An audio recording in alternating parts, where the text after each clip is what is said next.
Nice. This is just great racing. I didn't think it was quite this close, and then all of a sudden.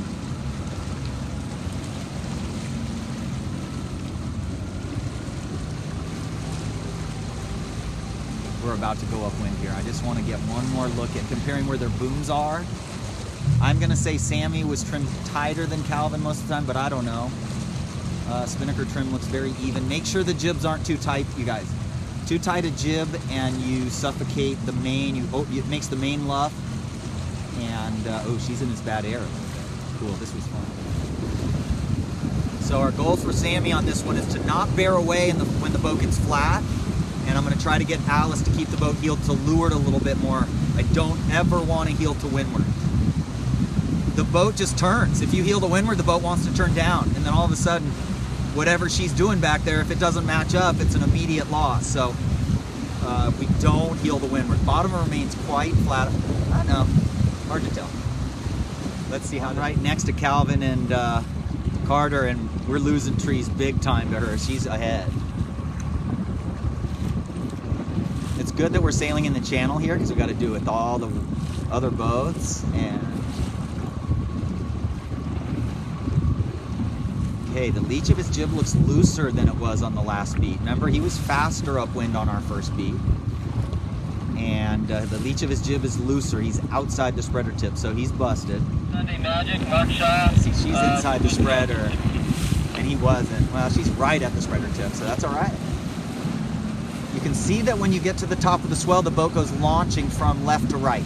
That decreases the apparent wind, and so the boat gets flat, and the skipper yanks the tiller towards them. It's the exact opposite of what you want to do. As you get to the top of the swell and you're at maximum launch left to right, you actually want to go straight. If you turn down, you just stay on the swell longer. And that swell's moving 4.5 knots left to right now. She's just killing it right now. Our goal was to not bear away when the boat got flat, and our goal was for Alice not to let the boat heel to windward ever. It's hard on the legs. You see Alice having to pump in and out. This one went to team number 9, who's the team that just caught the last halibut, Team Carabin. They won. So we're out of the channel. We're gonna get away from the channel where the swells will be a little smaller. I hope that wasn't my engine breaking down. Tournament control, Sea Stalker, pick me up. My guess is that they've gotten closer together now on how they're trimming. He looks like he's just barely inside the spreader. Oops, sorry. Trying to drive. Okay, let's look at her. Sure is. You guys boated halibut? Yeah, we found one. Trying to get it into the control. Yeah, we got a fishing tournament going on over here. 10-4, I hear you loud and clear. I would say their mainsails look very similar, and she's a little tighter on the jib. Roger that. I think you'll agree if you look at that closely. Net gain has been to Calvin a little, I think. Roger, standing by 7-1. But she's gone forward, he's gone up a little more than she's gone forward. So Calvin and Carter were again faster. So what we did is we changed the girls. We told it's windy enough now where the skipper's almost, you know, leaning up a little bit to put the bang on so that when the main sheet goes out, the boom doesn't rise up. The problem rise up too much. If the boom goes straight up, the leech opens 7 inches for every inch you ease the main sheet, or maybe 6. And I mean, it's just crazy. You can't have that happening. It makes the boat unstable.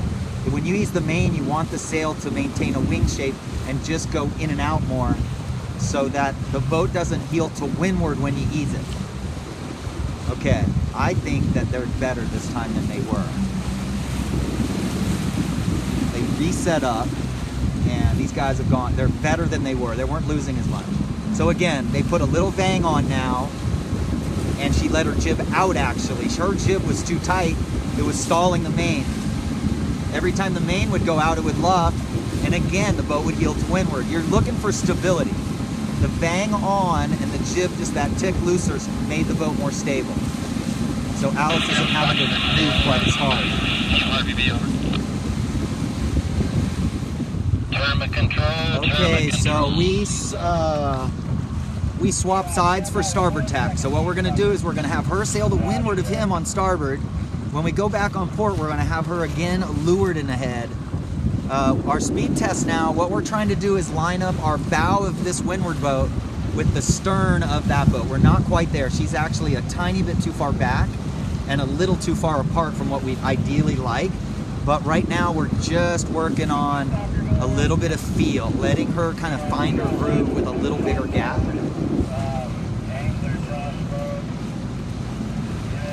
The next time we go on starboard, I'm gonna have them start out a little closer with her bow lined up with the stern of his boat. But net gain to her.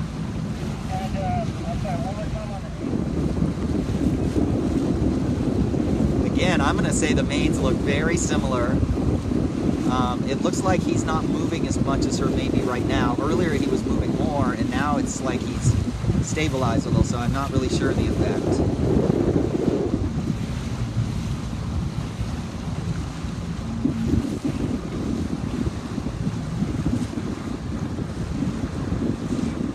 Yep, reach the jib inside the spreader just a little. That's good, okay?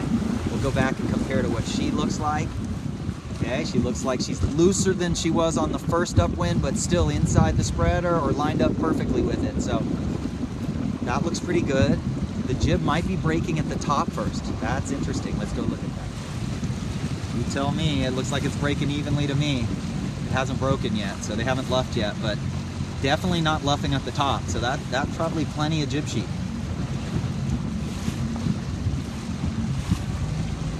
Oops, I'm not trying to drive and do this at the same time. See how the top one hasn't moved yet? That's a good, so it's definitely not luffing at the top first. So I think that's good. You don't want to go any tighter than that.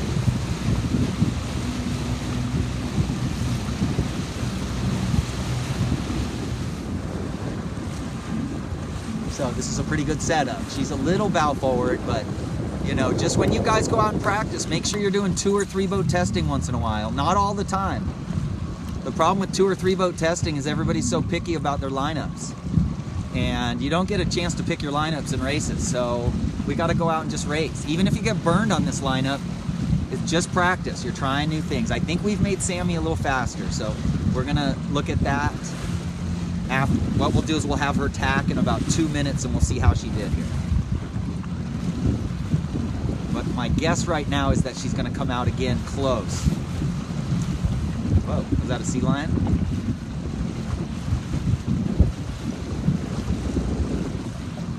She's definitely lower than him, that's for sure. And the problem with going low is that it's light air, so your mode is not reach mode. So you might feel good, but your VMG might be bad. We're just gonna have to figure that out when she tacks. Well, from this angle, she actually looks quite good, but we've got to throw a tack in first, so we don't really know yet.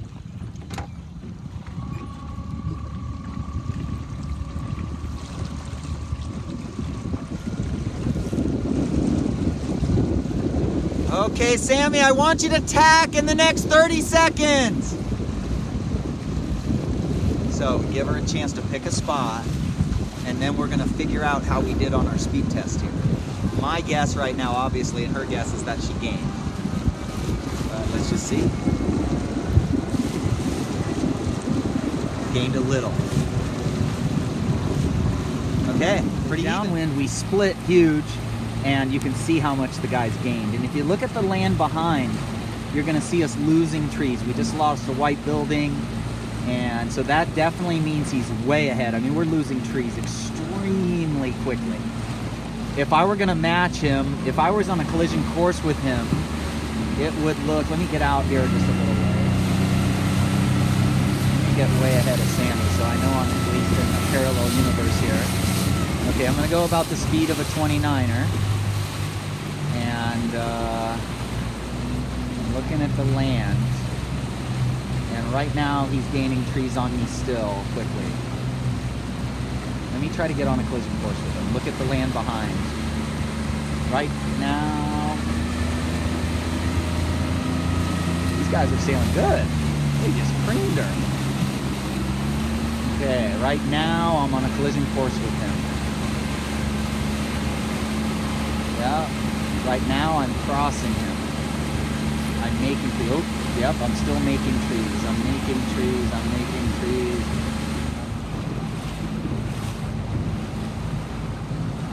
Okay, so here we go. We're reset up again.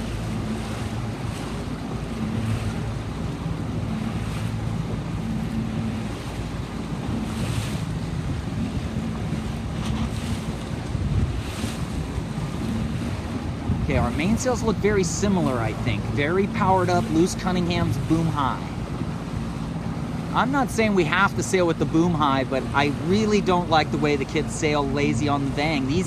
I wouldn't say these guys are lazy, but a lot of kids will leave the Vang on downwind, and you just can't do it. It just causes too much distance sailed. You have to increase you have to head up higher to get the power in the boat than if you've got a powered up main like this. Okay, let's see how they do this. So these are challenging conditions to know exactly what to do, but what we're trying to do is get in a rhythm with the swells.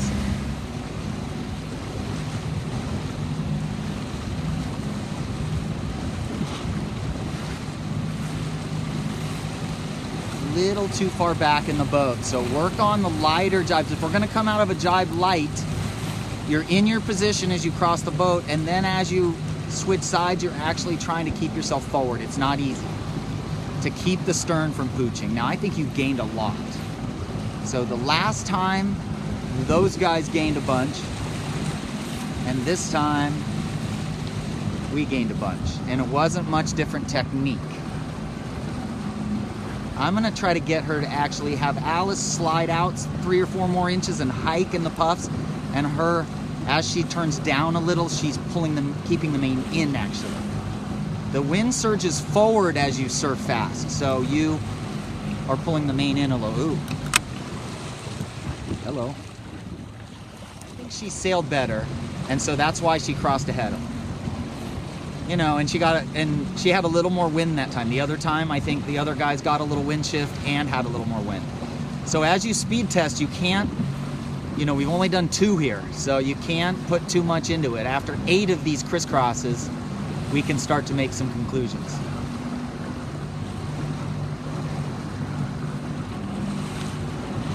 And forward.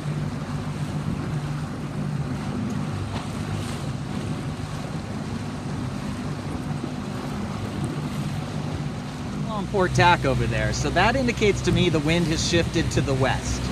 If the wind shifts ahead of us, these guys gain a bunch because they get moved downwind. And right now we're holding trees. Oh, we're losing trees to her actually. So she's still ahead. Oh, now we're holding trees. So this is close. I think she's still ahead. Yeah, we're losing trees. She's definitely still ahead. Yeah, losing that person. Losing that person.